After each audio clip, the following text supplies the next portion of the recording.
Not every day we have an ambassador pop in, but we have the Israeli ambassador to the United States, Ambassador Leiter. Welcome. How are you, sir? I'm good. It's good to be with you, Glenn. Yeah, you have it easy compared to your predecessor dealing with President Trump over President Biden. So you must be breathing a little easier. How are things in Israel? Well, I just got here. I got 5 weeks ago. Just landed. I know. I was actually the first ambassador to present his credentials to President Trump. Really? Yeah. And as my prime minister, Netanyahu was the first foreign leader to visit the White House. So we're feeling pretty good about that. Yeah. So let me go back to the speech that President Biden gave, because he said something in his speech with Benjamin Netanyahu, or his answering question and answer session, that even the prime minister couldn't have said, saying the Palestinians, they got to go someplace else. He couldn't have said, nobody could have said that. Donald Trump just comes out and says it, and we're going to build a beautiful resort. What do you think he was doing? Well, frankly, Glenn, I didn't hear the president say that he's going to force the Arabs of Gaza out. No, he didn't say that. No, he didn't say that. I think what the president is saying is, let's give people a choice. I mean, these people have been kept in Gaza. Egypt refused to open the gates. Nobody brought ships to the coast to offer them safe passage anywhere. Why don't we just open up Gaza and say, look, if you'd like to leave, you have that option to do so. Many have left, tens of thousands have left by paying an exorbitant amount of money to the border crossing in Rafah. We don't need to do that. Just let's say, open the gates, let the people out, let's destroy Hamas. And by the way, if they choose to leave, like Arafat left Beirut in 1982, by boat to some country that wants to absorb them, I don't think anybody wants to take the Hamas. I think they want to take the Gazans. Yeah. Many people will take Gazans. They're an industrial bunch of people, and they'll be very, very helpful to any country that absorbs them, but not Hamas. Nobody's going to take them. But if they're going to leave, that's fine. Otherwise, we're going to have to destroy Hamas. So I saw, well, you're going to have to do it anyway. When I was watching him, I thought, nobody's going to be talking about that part tomorrow. They're all going to be talking about building a big, beautiful city. And the Arab nations are going to say immediately, well, no, America's not doing that. We'll have to do that. Do you think part of his strategy was to get everybody kind of back to the table where they were with the Abrahamic Accords and everybody kind of working together for some peace with Israel? Glenn, I think your question is straight on. It's very perceptive. There's been a narrative for the past, really, since Israel was created, that if Israel doesn't give up land and we don't withdraw, there can't be peace. And yet every time we've withdrawn, we've only gotten war. And everybody's gotten in the habit of kind of, using Israel as the whipping boy. Israel's not doing enough. Israel's doing too much. And what the president has done is just taken everything out of the bag, and he said, look, in the Abraham Accords, Israel wasn't demanded to withdraw, to give up land. How much territory do we have, by the way? I mean, we're the size of New Jersey, except New Jersey's a hamburger. We're a hot dog. It's very easy to cut it in half. Right. We're a tiny little country. By the way, we're here in Texas. Israel fits into Texas 31 times. Okay. Darn right. We don't have. Sorry. I'll never forget when Prime Minister Ariel Sharon took Bush 41 in a helicopter ride over all of Israel. And when they got out of the helicopter, President Bush said, that's about the size of my ranch in Texas, right? That was all the state of Israel. So we don't have too much territory. Right. And it also doesn't work. But the Abraham Accords the magic of the Abraham Accords is, recognize Israel unconditionally. Let's just be friends. Let's just live together. And that's where we have to go now. Saudi Arabia is ready. Okay, other Arab countries, other Muslim countries are ready. Could you imagine if we have peace tomorrow with Indonesia, 300 million Muslims? And it's going to be better for them. It's going to be better for us. It's going to be better for the region, for the world. So, what do you think of this? Because everybody was freaking out about what happened in the White House Friday. Which, by the way Joe Biden treated Benjamin Netanyahu, making him wait for hours, and then just treating him like garbage, and then having the Democrats walk out. I mean, please don't talk to me about how President Trump treated Zelensky. He treated him like a king until things were turned around. But what Trump is doing is he is thinking on almost all fronts out of the box.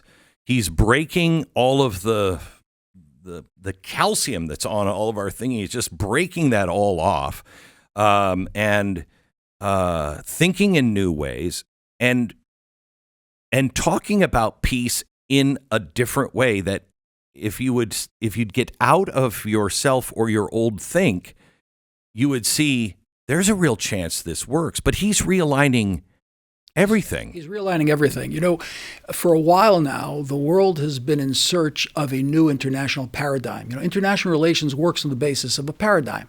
So the first half of the 20th century, we had a multilateral, multipolar paradigm. It didn't work. It ended up in 2 world wars.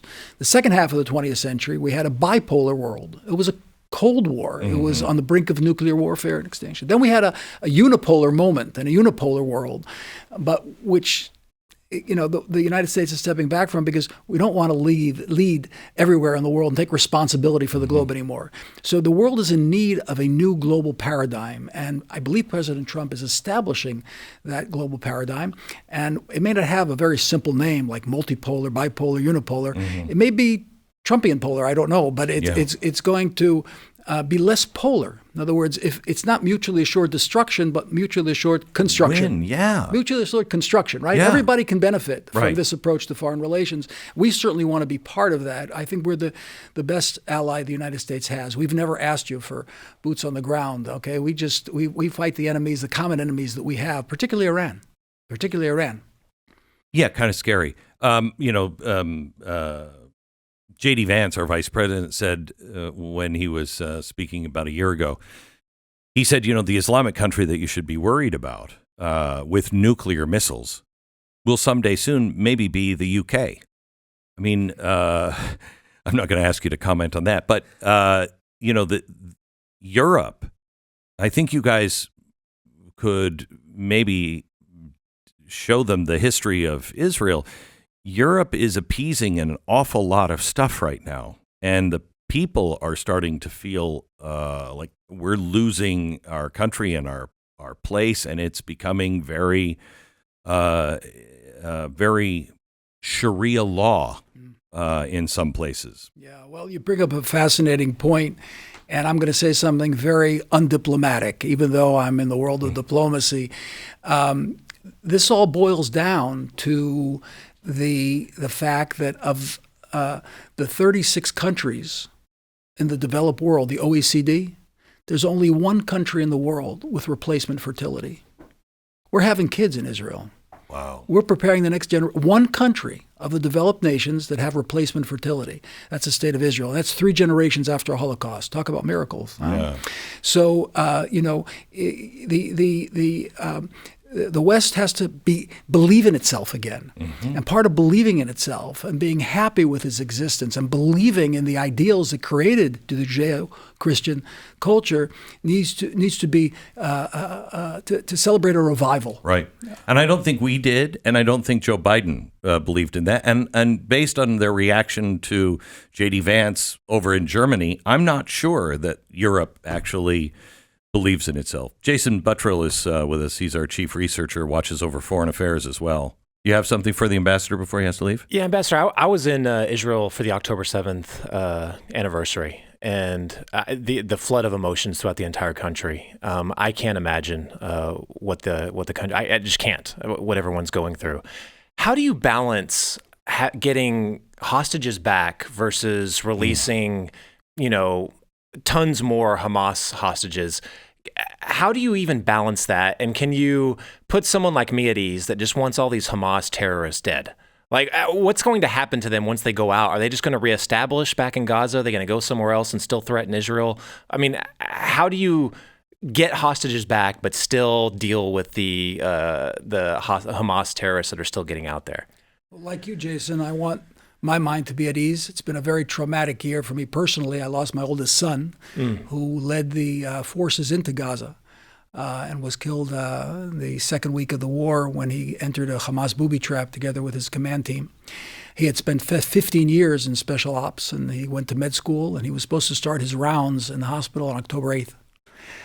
So it's a traumatic year for many. We lost 1,200 people on October 7th. Another 850 soldiers have been killed in this war. That's over 2,000 people. By United States statistics, that would be about 65, 70,000 people killed. Imagine, in a year and a half.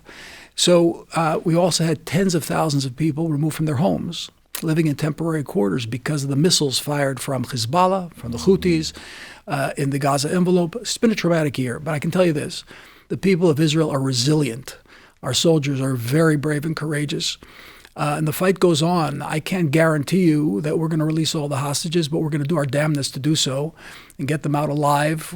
We have still, they're holding on to bodies. I mean, you're talking about a cruel and brutal, ghoulish group of people. Can I ask, did they ever get, I think it was the mother of the Bebas children, did they ever get her body back? I know they delivered a coffin. They deliberately delivered a coffin with someone else's body. By the way, the locks that they put on the caskets, they provide keys that don't open the locks, just to stick it in our eye a little further. We received the body, but you know how they were killed, Glenn.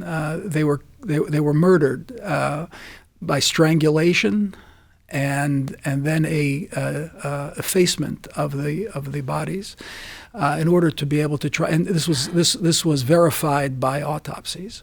So we're dealing with a horrific group of people, and we're going to make sure that they are not standing in Gaza any longer. It's going to be a difficult, long process, but we're going to come out on top in the end.